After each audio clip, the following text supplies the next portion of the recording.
Hi everyone, I'm gonna make a 5-minute video on how to go from basic to complex strikes and how blocks and strikes are the same thing and how pressure points from gay back can be applied to self-defense from fighting from the right side forward. Now, if you're dominated by your right hand, you right with right hand, this will be good for you. Now you gotta bend your knees. If you can't bend your knees, you may wanna watch this video because this will be perfect for you. Let's say you can't bend your knees, you have knee damage. You need to start stretching every day. You need to start doing yoga. You need to start practicing getting up in the morning and just wiggling your legs when you're laying down in bed or just shaking them out. You know, not everybody's blessed with legs like we are in Taekwondo, so take advantage of that. Take advantage of your blessing and use your legs as much as possible before you get older and can't kick with them. Because once you hit 29, 30, like how I'm getting, your legs tend to not kick as high as they used to. So, but you can counteract that by stretching. Stretch as much as possible. I can still kick at head level, so there's no excuse for it. If you grew up in it. Now, if you didn't grow up in it, you're gonna be stiff in legs. You're gonna want to take some yoga lessons to loosen up your legs and get back to that childlike flexibility. Now let's get started. Person, you're fighting off the right side. The person fighting off the left side, and if you're facing forward in front of them, they're in front of you, and you're here, they're here. They throw a jab. They jab, they're hitting you in the eye, block. Come here, come here. Here, come here. You've seen this movie before and get back. I know my students have because I've posted that video before. Or if you come to the communication class, you've seen that. When you've taken lessons from me in the past when I was in high school, you see me do that motion before. I know I've talked about this quite a lot. This moment right here, this moment right here. Or at least you see the snake hand movement. I know you probably wonder why I leave my hands open so much.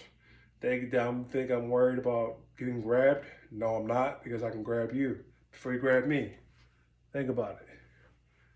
But that is a weakness. If you leave your hands open too much, your fingers open too much, and if you're BJJ, they can get grabbed, your fingers can get broken. That's the downside of it. But back to the point. This movement right here can be used to strike all these points up in here.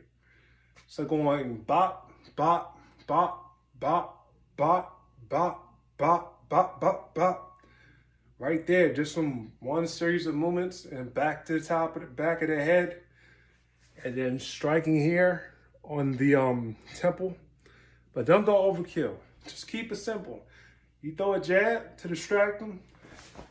Throw a kick to the rib.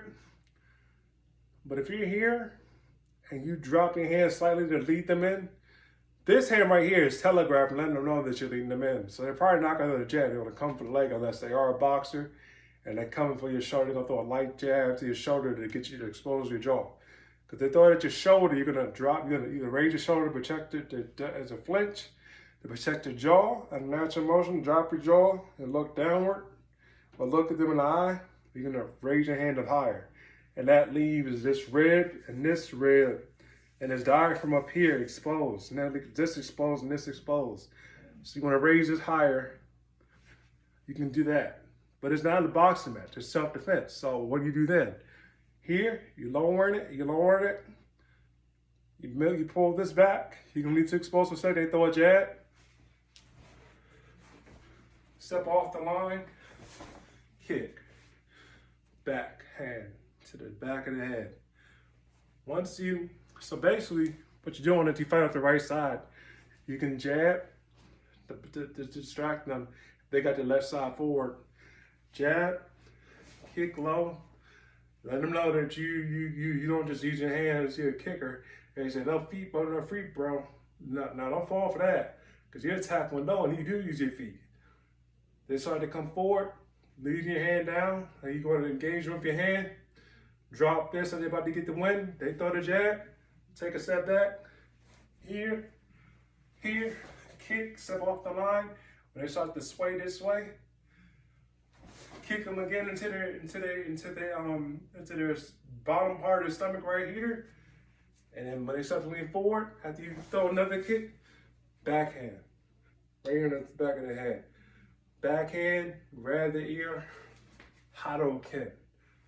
Hadoken. Hadoken. Hadoken. Drop them, run. That's all you need.